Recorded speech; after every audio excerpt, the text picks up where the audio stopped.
Retirement से 3 दिन पहले आज की तारीख में सीजेआई बीआर गवई ने प्रधानमंत्री नरेंद्र मोदी की सबसे बड़ी ताकत छीन ली है। मैं जो कुछ भी कह रहा हूं यह तथ्यात्मक रूप से पूरी तरीके से सही है। एक ऐसी ताकत, एक ऐसा ब्रह्मास्त्र जिसकी वजह से इस देश के किसी भी राज्य में किसी की भी सरकार हो, लेकिन वहां पर शासन मोदी जी का ही चलता था। मोदी जी चाहें तो वहां की सरकारें काम करें, मोदी जी ना चाहें तो सरकारें काम ना कर सकें। यह गजब का ब्रह्मास्त्र था और इस ब्रह्मास्त्र पर आज की तारीख में सुप्रीम कोर्ट का अंकुश फाइनली लग चुका है। राष्ट्रपति रेफरेंस मामला। नमस्कार, मैं स्वप्निल और आप मुद्दा देख रहे हैं। दोस्तों, आगे बढ़े उससे पहले वही छोटी सी अपील। मुद्दा इन दिनों एक गंभीर आर्थिक संकट से जूझ रहा है। एक तरफ हमारे मेन बैंक अकाउंट फ्रीज चल रहे हैं, तो दूसरी तरफ हमारे 2.5 साल पुराने चैनल को हमसे लंबे समय तक छीन कर रखा गया था। ऐसे में डे टू डे ऑपरेशंस में मुद्दा को काफी मुश्किलों का सामना करना पड़ रहा है। लिहाजा आपसे गुजारिश है, यदि आप चाहें, यदि आप सक्षम हो तो मुद्दा की छोटी छोटी मदद जरूर कीजिएगा। इसके लिए आप स्क्रीन पर दिख रहे क्यूआर कोड या फिर के नीचे दिख रहे यूपीआई नंबर का इस्तेमाल कर सकते हैं। अब आगे बढ़ते हैं। आपकी स्क्रीन पर लॉ ट्रेंड की एक खबर है। राज्यपालों के लिए बिल पास करने की कोई निश्चित समय सीमा नहीं, लेकिन अनिश्चितकालीन देरी पर कोर्ट कर सकता है हस्तक्षेप। अब इस हेडलाइन को पढ़ के आपको लगेगा कि यार क्या ही फैसला सुनाया होगा। कह तो दिया कि भाई कोई समय सीमा नहीं है राज्यपालों को बिल रोकने की, लेकिन यहीं पर इस फैसले में सबसे बड़ा पेच है जो मोदी जी की ताकत को छीनने के लिए काफी है, या फिर यह कहिए कि वो ताकत अब छिन चुकी है। लेकिन उस तरफ चलें उससे पहले आपको अनुच्छेद 200 के बारे में थोड़ा पता होना चाहिए। आपको ये जानकारी होनी चाहिए कि आखिरकार संविधान का अनुच्छेद 200 कौन सी ताकत देता है राज्यपाल को। दरअसल अनुच्छेद 200 के तहत इस बात की व्याख्या की गई है कि राज्यपाल के पास यदि कोई बिल जाए तो उसके पास क्या क्या विकल्प हैं, और उसमें 3 विकल्प राज्यपाल को दिए जाते हैं। मसलन ये 3 विकल्प हैं। विधेयक को सहमति देना, विधेयक गया विधानसभा से पारित होकर, राज्यपाल ने उस पर मुहर लगा दी और उसके बाद वो कानून में तब्दील हो गया, पहला विकल्प। दूसरा विकल्प है सहमति रोकना, यानी कि सहमति नहीं देना। और तीसरा विकल्प है राष्ट्रपति के विचार के लिए विधेयक को आरक्षित करना। अब ये जो दूसरा वाला विकल्प है ना, सहमति रोकना, यहीं पर सारा खेल हो रहा था। कैसे हो रहा था खेल? राज्यपाल क्या करते थे कि कोई भी विधानसभा कोई बिल पारित करके भेज दे और उसके बाद राज्यपाल महोदय उस फाइल को लेकर के बैठ जाते थे। इसे आमतौर पर पॉकेट वीटो कहा जाता है। मतलब राज्यपाल के पास जनहित के लिए किसी भी विधानसभा ने कोई नियम बनाया, कोई कानून बनाया और उसको पारित किया और पारित करके उस बिल को भेजा। जब भेजा राज्यपाल के पास तो राज्यपाल की मुहर लग जाए तो वो कानून बन जाएगा। अगर मुहर नहीं लगेगी तो फिर क्या होगा? तो राज्यपाल क्या करते थे, उसको अपने पास रख लेते थे। लेकिन आज संविधान की इस अनुच्छेद 200 की सुप्रीम कोर्ट ने अपने फैसले में पूरी तरीके से व्याख्या की, और सीजेआई बीआर गवई ने जो कहा अपने फैसले में वो सबसे ज्यादा मायने रखता है। उन्होंने कहा कि ये जो 3 विकल्प है ना, इसमें से दूसरे विकल्प को गलत तरीके से देखा जा रहा है।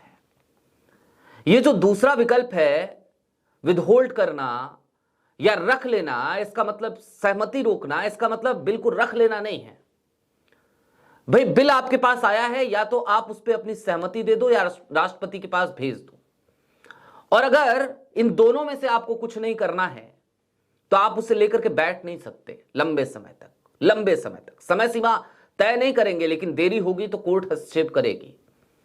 और इसके साथ ही साथ दूसरा विकल्प आपके पास सिर्फ एक ही है, ये कहा आज सीधे तौर पे केंद्र सरकार की तमाम दलीलों को खारिज करते हुए सीजेआई गवई ने अपने फैसले में कि विकल्प एक ही है, उस बिल को वापस आप विधानसभा में भेज दीजिए। अच्छा, अब आप कहेंगे चलिए मान लीजिए कि राज्यपाल ने विधेयक को वापस भेज भी दिया तो क्या हो जाएगा इससे? तो दरअसल इसी संविधान के तहत राज्यपाल की एक मजबूरी है, राष्ट्रपति की भी एक मजबूरी है। कोई बिल आया, बिल पे अपनी सहमति नहीं दी, उसको वापस भेज दिया सदन में और यह कहा कि इसमें संशोधन करके लाइए। और जब संशोधन करने के लिए भेजा वापस तो सदन ने उसी बिल को एज इट इज फिर से पारित करके और फिर से अगर भेज दिया राज्यपाल के पास या राष्ट्रपति के पास, तो ऐसे में कोई विकल्प नहीं बचता है। उस वक्त पे उनको सहमति देनी ही पड़ेगी, उसके बाद कोई विकल्प नहीं है उनके पास। यानी कि जनता द्वारा चुनी गई सरकारें, चाहे वो विपक्ष की हो चाहे वो सत्ता पक्ष की हो, आज की तारीख में उनको लेकर एक बड़ा फैसला आ गया कि भाई जनप्रतिनिधि जो है वही जनहित के बिल पारित करेंगे, कानून बनाएंगे और राज्यपाल सिर्फ और सिर्फ एक रबर स्टैंप है। लेकिन दोस्तों, बीते कुछ दिनों से या कुछ दिनों में या कुछ सालों में कह लीजिए 2014 के बाद से एक अलग सी परंपरा चल निकली थी।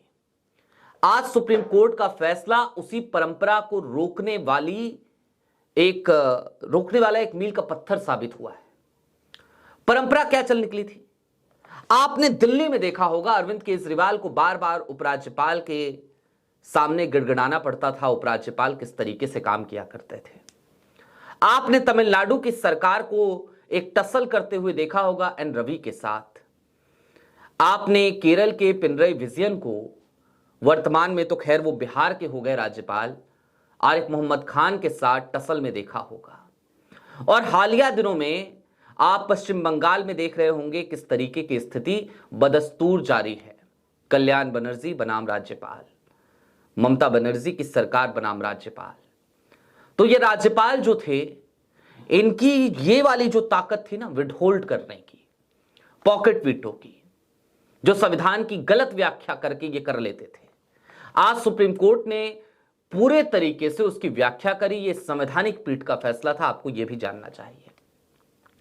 5 जजों की संवैधानिक पीठ, और यकीन मानिए ये और भी ज्यादा क्यों महत्वपूर्ण है, क्योंकि राष्ट्रपति रेफरेंस मामले में जब आज इस मामले का फैसला आया और 5 जजों की बेंच ने यह फैसला सुनाया है, तो फिर अब इसे पलटना इतना आसान नहीं होगा। अगर 5 जजों की बेंच का फैसला है तो 5 जजों से बड़ी बेंच, और वो भी कॉन्स्टिट्यूशनल बेंच ही, उसे पलट सकती है। अब जाहिर सी बात है कि यदि इस फैसले को पलटना चाहेगी मोदी सरकार, तो फिर क्या करना होगा? फिर ये तो तभी हो सकता है जब पूरी तरीके से न्यायपालिका, तमाम जज, तमाम जुडिशरी वो मोदी सरकार की मुट्ठी में आ जाए। लेकिन आज की तारीख में भी ऐसा तो है नहीं कि पूरी की पूरी सुप्रीम कोर्ट जो है वो मोदी जी के इशारे पे चल रही हो। बहुत सारे ऐसे जजेस आज भी हैं, बहुत सारे ऐसे जस्टिस आज भी हैं जो आंखों में खटकते जरूर हैं मोदी जी की। और चलते चलते बस इतना कि सीजेआई बीआर गवई साहब ने रिटायरमेंट से 3 दिन पहले ये जो काम किया है, निश्चित तौर पे वो बधाई के पात्र हैं। कल की तारीख में भी उन्होंने एक फैसला दिया था, मैंने आपको बताया था, ट्रिब्यूनल्स रिफॉर्म एक्ट, उसको उन्होंने रद्द कर दिया था और आज की तारीख में फिर ये फैसला सुनाया।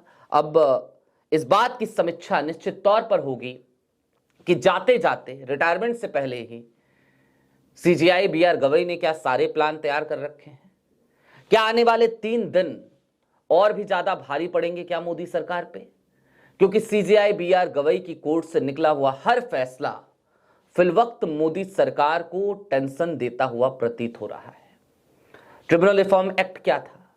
उसमें भी निश्चित तौर पर सरकार हर ट्रिब्यूनल में, ट्रिब्यूनल्स न्यायिक बॉडी होते हैं, और वहां पर भी वो अपना हस्तक्षेप चाहती थी। लेकिन कल की तारीख में सुप्रीम कोर्ट से जो फैसला आया, सीजेआई बीआर गवई की बेंच से जो फैसला आया, उसने मोदी सरकार की उस तानाशाही पर विराम लगा दिया। और आज की तारीख में सीजेआई बीआर गवई के इस फैसले ने निश्चित तौर पर मोदी जी की सबसे बड़ी ताकत, जिससे वो उन तमाम विपक्ष की सरकार को डिस्टेबलाइज किया कर सकते थे, उस पर विराम लगाया, वो ताकत छीन ली है। लेकिन सीजेआई बीआर गवई साहब से कहीं देरी तो नहीं हो गई। 6 महीने के कार्यकाल के दौरान यदि सीजेआई बीआर गवई इसी तेवर के साथ दिखाई दिए होते तो शायद आज की तारीख में स्थितियां कुछ और होती। पूरे देश में इतनी जल्दीबाजी में एसआईआर थोपा नहीं जा रहा होता। वोट चोरी का मुद्दा आज देश के चौक चौराहों की बजाय सुप्रीम कोर्ट में सुना जा रहा होता। इन तमाम चीजों में सीजेआई बीआर गवई निश्चित तौर पर चूके हैं। ये 2 फैसले अच्छे फैसले थे, इसकी तारीफ जरूर होगी। लेकिन सीजेआई बीआर गवई साहब, जब भी आपका आकलन होगा तो वो आकलन इस बेस पर भी होगा कि आप महत्वपूर्ण मुद्दों से, महत्वपूर्ण मुकदमों से दूरी बनाए रखते थे। बहरहाल दोस्तों, देखना दिलचस्प होगा कि आने वाले 3 दिनों में सीजेआई बीआर गवई और क्या क्या करते हैं, क्या क्या फैसले सुनाते हैं। लेकिन यकीन मानिए, निश्चित तौर पर जिस तरीके के फैसले कल से लेकर अब तक सीजेआई की बेंच से आए हैं, वो मोदी जी और मोदी सरकार कि चाहे ताकत छीनने की वाला फैसला हो, चाहे उनकी तानाशाही पे अंकुश लगाने वाला, दोनों ही फैसलों में हमें यह दिखता है कि न्यायपालिका फिलवक्त तो मजबूत है। अभी के लिए दीजिए इजाजत। चलते चलते फिर वही अपील, चैनल पर नए हो तो सब्सक्राइब करते हुए जाइएगा, सक्षम हो तो छोटी छोटी मदद मुद्दा की जरूर कीजिएगा। बहुत शुक्रिया।